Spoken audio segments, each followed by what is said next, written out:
the education sector. Now, I would recommend sincerely that all of you carry or keep a notebook and a pen and pencil next to you in order to take down some notes that you may want to.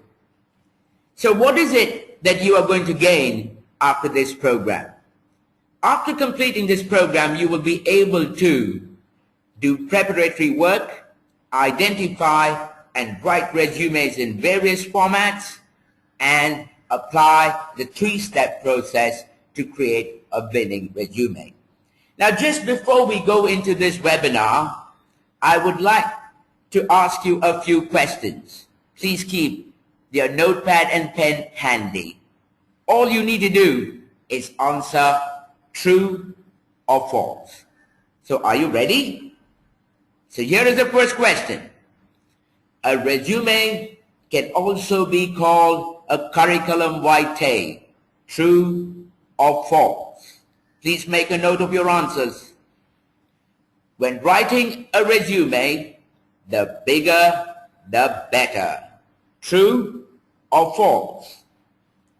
Your resume will be read from the start to the finish by everyone. True or false? Your resume will get you a job. True or false?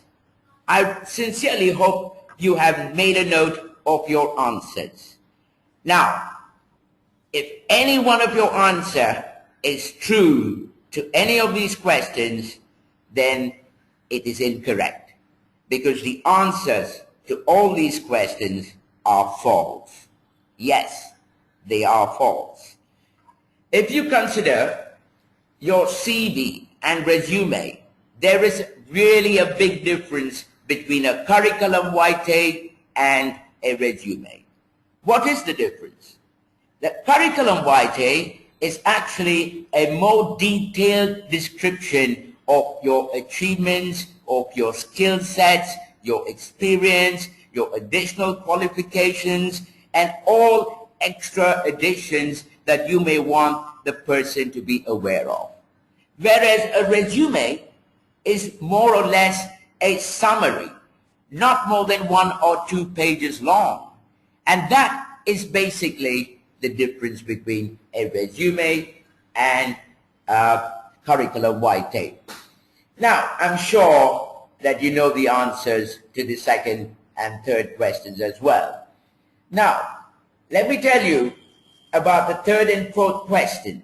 Yes, it is going to be a real shock to you, because nobody, I repeat, no interviewer or employer is going to read your resume from start to finish.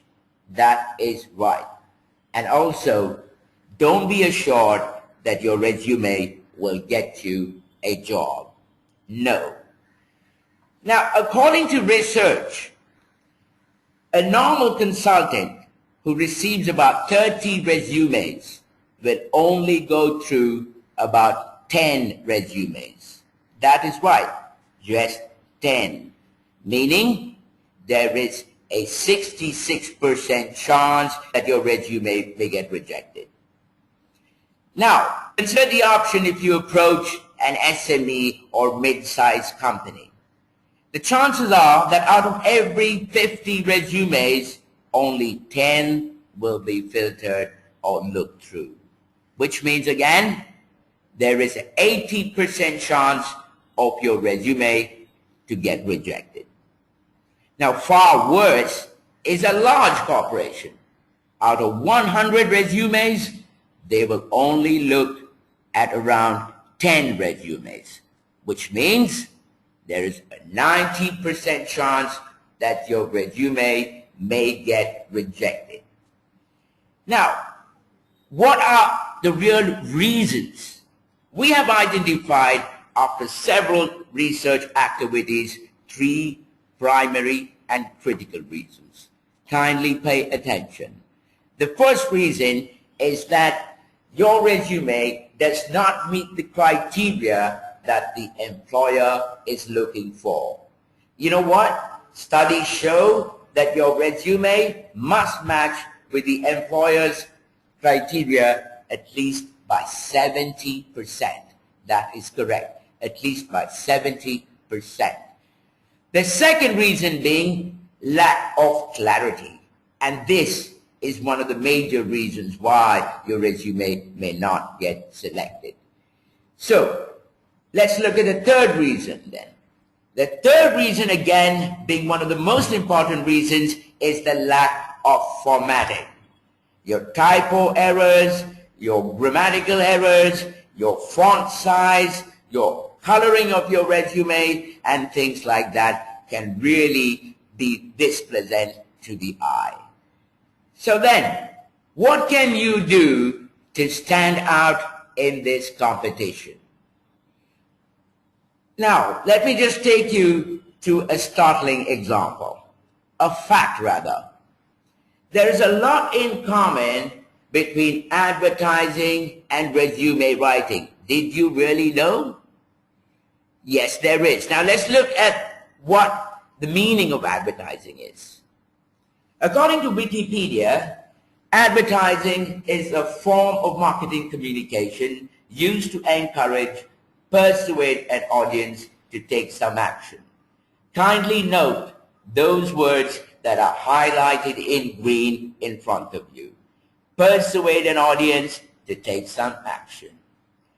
What is a resume then? According to Wikipedia, a resume is a marketing tool in which the content should be adapted to secure an employment. Again, look at those words highlighted in green. Both an advertising and a resume have this in common. They actually make the other person take some action.